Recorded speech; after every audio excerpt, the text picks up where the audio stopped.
আন্তর্জাতিক রাজনীতিতে একটি পুরনো কথা রয়েছে, দাবার খেলায় রাজাকে রক্ষা করতে কখনো কখনো সবচেয়ে বড় চালটাই আগে দিতে হয়। মধ্যপ্রাচ্যের দাবার বোর্ডেও যেন ঠিক তেমনই একটি চালের আভাস মিলছে। বছরের পর বছর নিষেধাজ্ঞা, সামরিক চাপ এবং কূটনৈতিক উত্তেজনার পর আবারও আলোচনার কেন্দ্রে উঠে এসেছে ইরানের পারমাণবিক কর্মসূচি। এমন কিছু বার্তা ও বিশ্লেষণ সামনে এসেছে যা নতুন করে বৈশ্বিক শক্তির ভারসাম্য নিয়ে প্রশ্ন তুলছে। তাহলে কি মধ্যপ্রাচ্যের ক্ষমতার সমীকরণ বদলে যাওয়ার পথে? তেহরান কি সত্যি পারমাণবিক সক্ষমতার নতুন এক ধাপে পৌঁছাতে চাইছে, নাকি এটি প্রতিপক্ষের জন্য কৌশলগত বার্তা? আর যদি ইরানের সক্ষমতা আরও এগিয়ে যায়, তাহলে যুক্তরাষ্ট্র এবং ইসরায়েলের পরবর্তী পদক্ষেপ কী হতে পারে?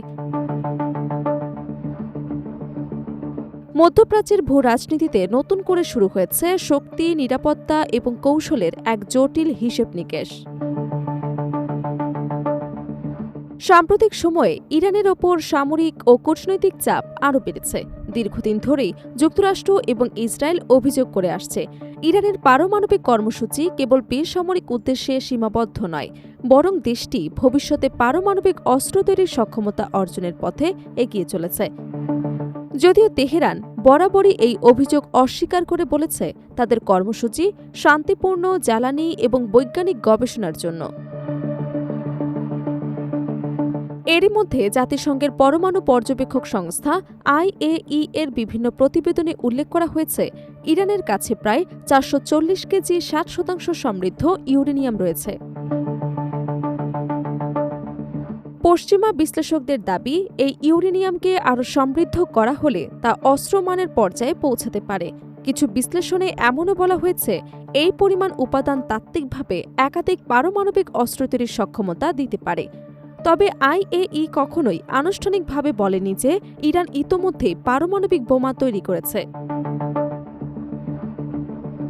অন্যদিকে IRGC সংশ্লিষ্ট সংবাদ মাধ্যম ফার্স নিউজের বরাতে 28 জুন যুক্তরাজ্য ভিত্তিক সংবাদ মাধ্যম ইরান ইন্টারন্যাশনাল জানিয়েছে, কিছু ইরানি মহলের মতে নতুন বৈশ্বিক শক্তির ভারসাম্য গড়ে তুলতে এবং শত্রুপক্ষের সামরিক চাপ মোকাবিলায় ইরানের পারমাণবিক প্রতিরোধ ক্ষমতা অর্জন করা প্রয়োজন। তবে ইরান সরকার এখন পর্যন্ত আনুষ্ঠানিকভাবে পারমাণবিক অস্ত্র তৈরির কোনো সিদ্ধান্ত ঘোষণা করেনি। এদিকে সাম্প্রতিক সংঘাতের অভিজ্ঞতার কথা তুলে ধরে ইরানের সেনাবাহিনীর মুখপাত্র ব্রিগেডিয়ার জেনারেল মোহাম্মদ আকরামিনিয়া দাবি করেছেন, দেশটির নতুন প্রজন্মের উন্নত ক্ষেপণাস্ত্রের পাশাপাশি আরাস-2 এর মতো দীর্ঘপাল্লার আত্মঘাতী ড্রোনের সক্ষমতাও আরও বৃদ্ধি করেছে।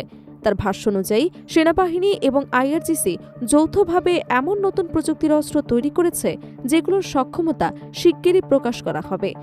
ইরানের রাষ্ট্রীয় সম্প্রচার মাধ্যম প্রেস টিভিও এ বিষয়ে প্রতিবেদন প্রকাশ করেছেন।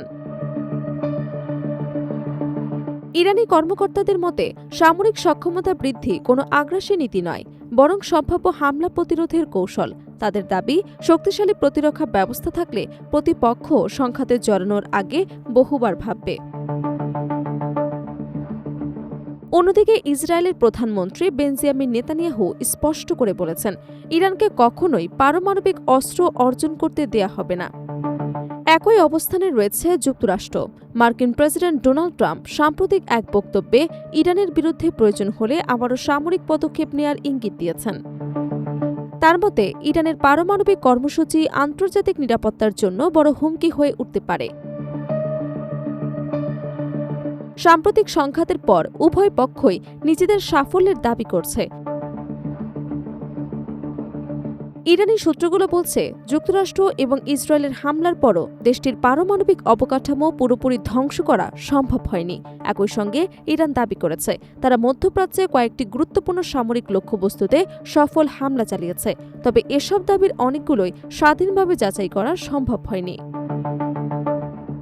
সব মিলিয়ে মধ্যপ্রাচ্যের বর্তমান পরিস্থিতি কেবল একটি দেশের পারমাণবিক কর্মসূচির প্রশ্ন নয়, এর সঙ্গে জড়িয়ে আছে আঞ্চলিক শক্তির ভারসাম্য, আন্তর্জাতিক নিরাপত্তা, জ্বালানি সরবরাহ এবং বৈশ্বিক কূটনীতির ভবিষ্যৎ।